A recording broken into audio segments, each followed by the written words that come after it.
இந்தியாவின் பாரம்பரிய வைத்திய முறைகள்ல சித்த மருத்துவம் மற்றும் ஆயுர்வேத மருத்துவம் முதன்மையானது. பிரிட்டிஷ் ஆட்சி காலத்திலிருந்தே இந்தியாவின் பாரம்பரிய வைத்திய முறைகள் சிதைக்கப்பட்டிருக்கு. அலோபதி வைத்திய முறைக்கு மட்டுமே பிரிட்டிஷ் காலத்துல அங்கீகாரம் கொடுத்திருக்காங்க. அவங்க பாரம்பரிய வைத்திய முறைகள் மீது வதந்திகளை பரப்பியிருக்காங்க. அரசின் வைத்திய முறையா அலோபதி மருத்துவம் மட்டுமே இருந்திருக்கு. இந்திய விடுதலைக்கு அப்புறமும் கூட அரசு அலோபதி மருத்துவ முறைக்கு ஆதரவு கொடுத்திருக்காங்க. சோ அலோபதி வைத்தியசாலைகள் நாடு முழுக்க பெருகிருக்கு. பின் மத்திய மாநில அரசாங்கங்கள் பாரம்பரிய வைத்திய முறைகளை பாதுகாக்கும் முயற்சியை ஆரம்பிச்சிருக்காங்க. நகர்ப்புற மருத்துவமனைகள்ல சித்த மருத்துவ பிரிவும் தொடங்கப்பட்டிருக்கு. சில மாநிலங்கள்ல ஆயுர்வேத மருத்துவ பிரிவுகளும் செயல்பாட்டுல இருக்கு. ஆனா நீண்ட காலமா பொதுமக்களால பாரம்பரிய வைத்திய முறைகள் அனைத்தும் புறக்கணிக்கப்பட்டிருக்கு. அவங்க சித்த ஆயுர்வேத வைத்திய முறைகள் பலனளிக்காது அப்படின்னும் ஏமாற்று நடைமுறை அப்படின்னும் நினைச்சிருக்காங்க. ஆனா இந்த எண்ணத்தை கோவிட் தொற்று கண்டிப்பா மாத்தி இருக்குன்னு தான் சொல்லணும். கொரோனா நோய் பரவிய ஆரம்ப காலத்துல அப்போ இருந்த அலோபதி மருத்துவம் பலன் கொடுக்காம போயிருக்கு.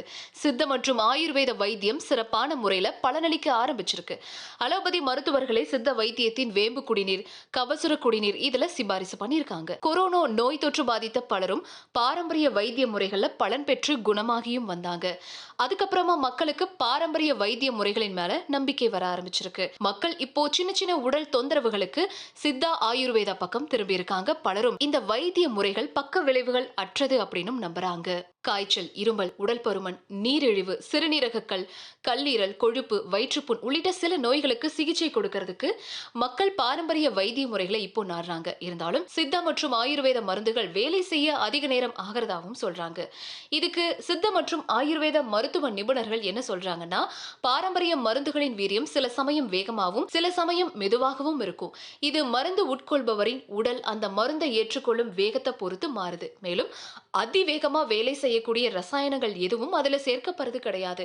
இந்த மருத்துவம் உடனடி பலன் கொடுக்கறதை விட நல்ல பலனை கொடுக்கும். பெரும்பாலான மக்கள் தங்கள் நோய்களுக்கு அலோபதி மருத்துவம் பலன் அளிக்காத பட்சத்துல தான் பாரம்பரிய வைத்திய முறைகளை தேடி வராங்க.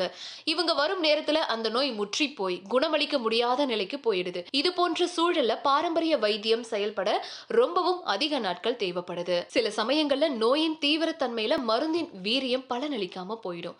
ஆரம்ப காலகட்டத்துல நோயின் தாக்கம் அறிந்து பாரம்பரிய வைத்தியத்தை நாடினா நல்ல பலன் கிடைக்குங்க. பாரம்பரிய மருந்துகளின் விளைவுகள் நோயின் வேர் வரைக்கும் போய் குணமாக்கும்.